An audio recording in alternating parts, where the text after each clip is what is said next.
अस्सलामुअलैकुम। बोल न्यूज में मैं हूं जवाद कमाल। मैं हूं आपके साथ रमशा साजद। हेडलाइंस आप जान चुके हैं, बुलेटिन का आगाज करेंगे। सबसे पहले बात करेंगे, पाकिस्तान ने ऐसा जवाब दिया जो दुश्मन हमेशा याद रखेगा। ये भारत के खिलाफ मुख्तसर मगर खतरनाक जंग थी। फील्ड मार्शल आसिम मुनीर की दिलराना क़यादत में दुश्मन के दांत खट्टे किए। वज़ीर आज़म शहबाज शरीफ का कोयटा में ग्रैंड जिरगे से खिताब। कहा पाक अफवाज ने मुंह तोड़ जवाब देकर भारत से 1971 का बदला लिया। पाकिस्तान की अजीम कामयाबी से मुखालिफिन सहम गए और दोस्तों का हौसला बढ़ा। बलूचिस्तान के लोग दलेर और बावकार हैं। दहशतगर्दों के हथकंडों को बलूचिस्तान की आवाम ने नाकाम बना दिया। जंग में जो कि एक मुख्तसर तरीन जंग थी, लेकिन इंतहाई खतरनाक जंग थी। मैं समझता हूँ कि इस हवाले से सिपा सलार फील्ड मार्शल सैयद आसिम मुनीर की दलेराना, दानिशमंदाना और इंतहाई मुनज़्ज़म क़यादत के तहत अफवाज पाकिस्तान ने ये जंग जीत कर न सिर्फ आपका मान बढ़ाया बल्कि यकीन माने 1971 का बदला लिया। हकीकत यह है मुखालिफ पाकिस्तान की इस अजीम कामयाबी से सहम गए हैं और पाकिस्तान के दोस्त उनका आज हौसला आसमानों से बातें कर रहा है। पाकिस्तान का सबसे बड़ा इंतहाई प्यारा सूबा है जहाँ के बहुत दलेर और बहुत बावकार लोग हैं, जो दहशत गर्द हैं, जो कि खून के प्यासे हैं, जो कि पाकिस्तान की तरक्की और खुशहाली उनको जरा उनको नहीं भाती, जो कि अगयार के एजेंट हैं। मैं समझता हूँ कि उनका तो रास्ता आपको रोकना चाहिए, उनके हथकंडों को आपने नाकाम बनाना है। वज़ीर आज़म ने कहा है कि फील्ड मार्शल आसिम मुनीर की पेशा वाराना सलाहियतों के बाइस तारीखी कामयाबी मिली। अफवाज ने तारीखी कारनामा सर अंजाम देते हुए इस हाईवे टारगेट को निशाना बनाया। आइंदा भी कोई मुहिम जोई हुई तो उसका मुंह तोड़ जवाब देंगे। कोयटा में शहबाज शरीफ का कमांड एंड स्टाफ कॉलेज में अफसरान से खिताब। कहा मुसल्लह अफवाज हमारी खुद मुख्तारी सालमियत के मुहाफिज हैं। भारत को पानी को बतौर हथियार इस्तेमाल नहीं होने देंगे। IMF के साथ कामयाब मुआहदे से मईशत को इस्तेहकाम मिला। मुआशी इस्तेहकाम के लिए बुनियादी सतह पर इस्लाहात की ज़रूरत है। Both on the ground and in the air left India completely baffled and shell-shocked.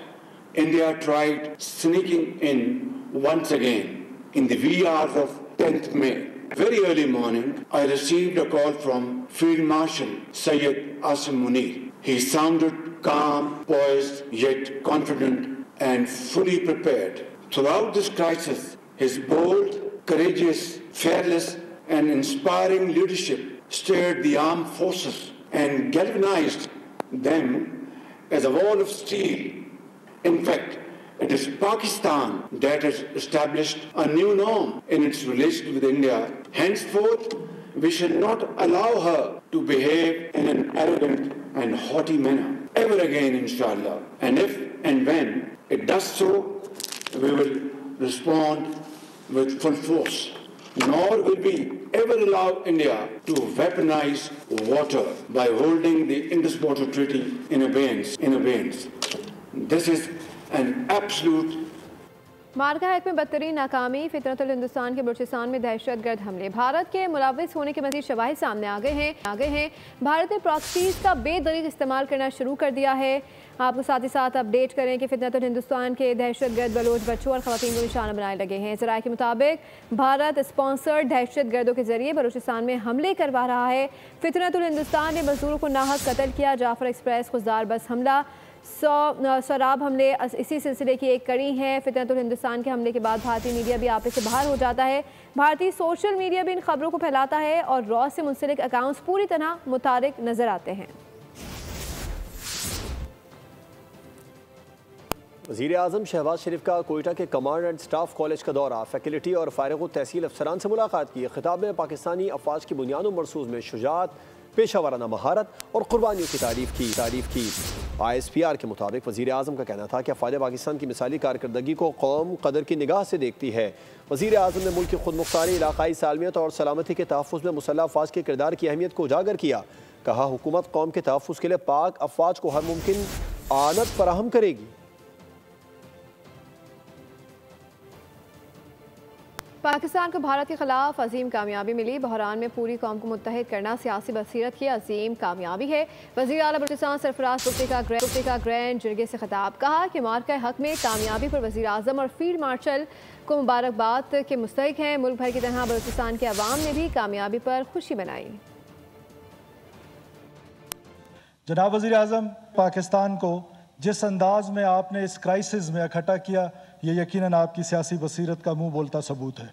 Balochistan के लोगों की तरफ से जो अजीम शान कामयाबी, जिस तरीके से आपने दुश्मन के दांत जिस बसीरत के साथ, जिस दलेरी के साथ, जिस गैरत के साथ खट्टे किए हैं, लोग इसमें आपको न सिर्फ कामयाबी देते हैं बल्कि इस खुशी में हमने पूरे बलूचिस्तान के तूल व अर्ज़ में देखा कि लोगों ने इस खुशी को सेलिब्रेट किया। पाकिस्तान ने हमारे तैयारे गिराए, कितने गिरे ये नहीं बता सकता। भारतीय chief of defence general Anil Chauhan ने पाकिस्तान के हाथों जंगी तैयारों की तबाही की तस्दीक कर दी। ब्लूमबर्ग को इंटरव्यू देते हुए कहा कि पाकिस्तान के साथ जंग में लड़ाका तैयारे गिरे। बात यह नहीं है कि तैयारे गिरे, अहम बात यह है कि तैयारे क्यों गिरे। और उन्होंने ये भी कहा कि हमने टेक्निकल गलतियां की हैं। सहाफ़ी के बार बार सवाल के बावजूद जनरल अनिल चौहान ने तबाह होने वाले तैयारों की तादाद बताने से इनकार किया। भारतीय chief of defence Anil Chauhan मान गए कि न सिर्फ पाकिस्तान ने भारतीय तैयारे मार गिराए बल्कि कई तैयारे मार गिराए। सिंगापुर में ब्लूमबर्ग से गुफ्तगू में जनरल अनिल चौहान ने कहा, तैयारे गिरे तो हैं और उसकी वजह टेक्निकल गलतियां थीं। जनरल अनिल चौहान का सारा जोर इस बात पर था कि तैयारों की तादाद और मार गिराया जाना अहम नहीं, अहम तो ये था कि हमने मार खाकर काफी कुछ सीखा। अब क्या कहेगा गोदी मीडिया और मोदी सरकार, कितने तैयारे थे। नायब वज़ीर आज़म इसहाक डार के अज़रबैजान के वज़ीर ख़ारजा चेवन ब्रामोव से टेलीफोनिक गुफ्तगू हुई। तर्जुमान दफ्तर ख़ारजा के मुताबिक गुफ्तगू में इकनॉमिक कॉपरेशन ऑर्गेनाइजेशन के आइंदा इजलास के निकात पर बातचीत की गई। ECO कॉन्फ्रेंस रवा साल जुलाई में अज़रबैजान में मुनक़्क़िद होगी। नायब वज़ीर आज़म ने वज़ीर आज़म और वफ़द की शानदार मेज़बानी पर शुक्रिया भी अदा किया।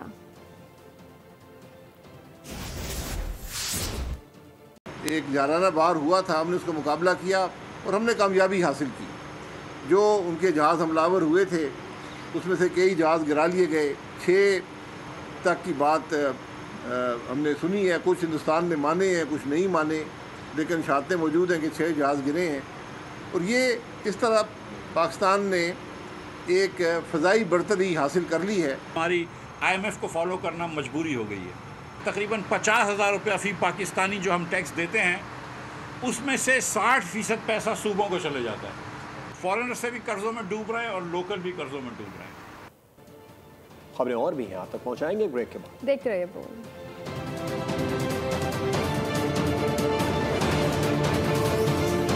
आगे बढ़ते हुए आपको बताएं कि Olympic gold medallist javelin throw Arshad Nadeem ने एशियन एथलेटिक्स चैंपियनशिप में भी गोल्ड मेडल हासिल कर लिया है। भारत को एक और शिकस्त हुई है। सचिन यादव दूसरे नंबर पर रहे। मारूफ एथलीट ने कामयाबी कौम के नाम कर दी। नौजवानों की मेहनत करने की ताकीद कर गए। बेटे की कामयाबी पर खुशी से सरशार अरशद नदीम की वालिदा ने कहा, अल्लाह ताला की शुक्रगुजार हूँ, एक बार फिर अरशद नदीम ने मुल्क का नाम रोशन किया। फ़ख्र पाकिस्तान अरशद नदीम आलमी फतूहात के सफर पर। पेरिस ओलंपिक्स के फाहते ने जनूबी कोरिया में भी कामयाबी के झंडे गाड़ दिए। पाकिस्तानी एथलीट ने 86.40 मीटर की थ्रो फेंक कर सबको पीछे छोड़ दिया। फतेह पर अरशद नदीम सजदा शेर हुए। भारत को एक बार फिर नाकामियों नामुरादी का सामना करना पड़ा। नीरज चोपड़ा ने शिकस्त के खौफ से मैदान खाली छोड़ा। मुतबादिल सचिन यादव भी अरशद नदीम का मुकाबला न कर सके, बमुश्किल दूसरा नंबर हासिल किया। अज्ज़ो इनकिसारी के पैकर अरशद नदीम ने जीत कौम के नाम कर दी। कहा, खुशी इस बात की है कि कामयाबी से पाकिस्तान का झंडा सर बुलंद हुआ। अल्लाह ताला ने बड़ी इज्जत दी है पूरे पाकिस्तान को। ये देखिए, अपना क्रेडिट तो पाकिस्तानी कौम को जाता है, जिनकी दुआओं से मेरे कोच साहब हैं, उस्मान इकबाल भट्ट साहब हैं, एथलेटिक फेडरेशन के जनरल कंसाई साहब हैं, पाकिस्तान स्पोर्ट्स बोर्ड है, पंजाब स्पोर्ट्स बोर्ड है, सबने माशाल्लाह जो है ना सबको क्रेडिट जाता है। जी अल्हम्दुलिल्लाह, क्योंकि मेरा पेरिस ओलंपिक्स के बाद पहला कंपटीशन था, तो मैं अल्लाह ताला के जितना भी शुक्र अदा करूँ उतना कम है और उम्मीद है कि इंशाल्लाह आगे जो है ना वो अच्छा परफॉर्म करूँ। अरशद जैसे होनहार बेटे को जन्म देने वाली अजीम माँ रब्बे करीम की मशकूर। कहा, अरशद की कामयाबी अल्लाह ताला का फजल है।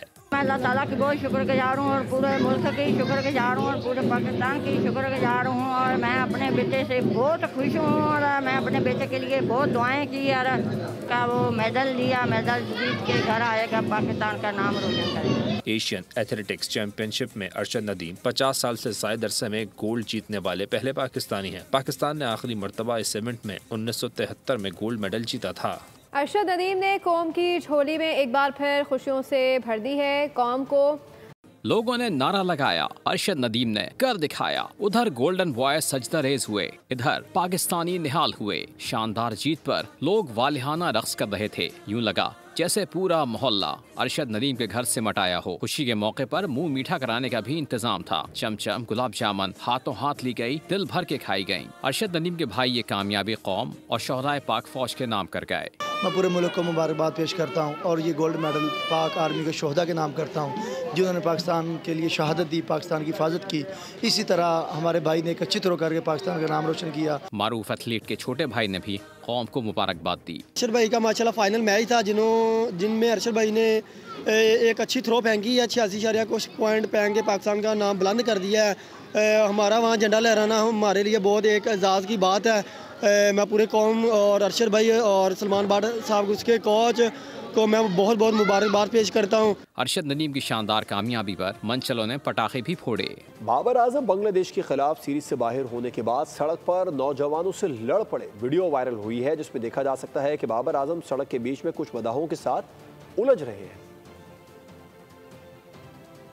वीडियो में बाबर आजम को मदाहों ने घेरा हुआ है और क्रिकेटर तर्क लहजे में उन्हें कुछ कह रहे हैं। ताहम उसकी आवाज़ में वाज़ेह नहीं है कि मामला हुआ क्या है।